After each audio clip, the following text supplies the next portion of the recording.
संयुक्त परिवार के एक पति पत्नी में काफी बड़ा झगड़ा हुआ।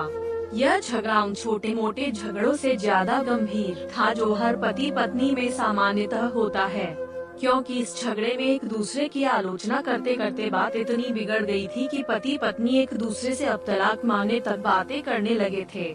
संयुक्त परिवार के बाकी के सभी लोग बहुत परेशान हो गए और वह सब किसी तरह इन दोनों को समझाकर इस झगड़े का अंत करना चाहते थे। जब सभी के प्रयास काम नहीं आए तो वे लोग पति पत्नी के इस जोड़े को घर के सबसे बुजुर्ग सदस्य यानी दादाजी के पास लेकर गए। जब दोनों पति पत्नी दादाजी के कमरे में प्रवेश किए तो दादाजी ने उन दोनों को बैठने के लिए कहा और फिर पूछा कि बताओ तुम्हारी समस्या क्या है। दोनों पति पत्नी एक साथ बोल पड़े और एक दूसरे पर आलोचनाओं की झड़ी लगा दी। जितनी कमियां पत्नी अपने पति में गिना रही थी उससे ज्यादा कमियां पति भी अपनी पत्नी में गिना रहा था और कई मिनटों तक यह सिलसिला चलता रहा।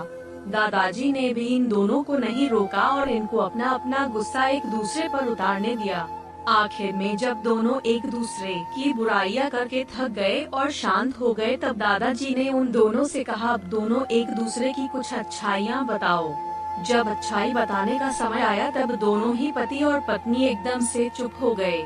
शायद गुस्से में उन्हें कुछ याद नहीं आ रहा था या फिर गुस्से की वजह से ही वह एक दूसरे की अच्छाइयां बताना नहीं चाहते थे। दादाजी ने यह बात भी महसूस कर ली। थोड़ी देर तक जब कोई भी नहीं बोला तब दादाजी ने कहा अच्छा ठीक है, यह लो पेपर और पेन और एक दूसरे की अच्छाइयां इसमें लिखो। पति पत्नी दोनों ने ही पेपर और पेन लिया और एक दूसरे से काफी दूर जाकर बैठ गए। थोड़ी देर तक ना पति ने कुछ लिखा ना पत्नी ने। फिर पति ने पेपर में कुछ लिखना शुरू किया। उसे देखकर पत्नी ने भी अपने पेपर में लिखना शुरू कर दिया। ऐसा लग रहा था जैसे दोनों एक दूसरे से कंपटीशन कर रहे हो।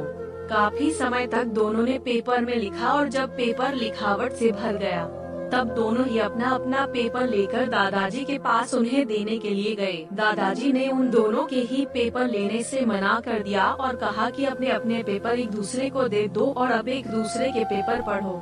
पति ने पत्नी को और पत्नी ने पति को अपना पेपर दे दिया। वे एक दूसरे के पेपर पढ़ने लगे। थोड़ी देर बाद पति और पत्नी दोनों के ही आंखों में आंसू थे। पेपर में अपने बारे में लिखी अच्छाइयाँ पढ़कर पत्नी तो फूट फूट कर रोने लगी। पत्नी को रोता देख पति उसे चुप कराने के लिए दौड़ पड़ा और माफी मांगते हुए उसे मनाने लगा। पत्नी ने भी पति की माफी मांगी और माहौल ऐसा हो गया जैसे कभी कोई झगड़ा हुआ ही नहीं था। दोस्तों, कमियां और खूबियां जगत के हर इंसान में होती है। अबे हमारे ऊपर होता है कि हम कमियां देखकर अपने जीवन को नर्क बना ले या खूबियां देखकर अपने जीवन को स्वर्ग बना दें।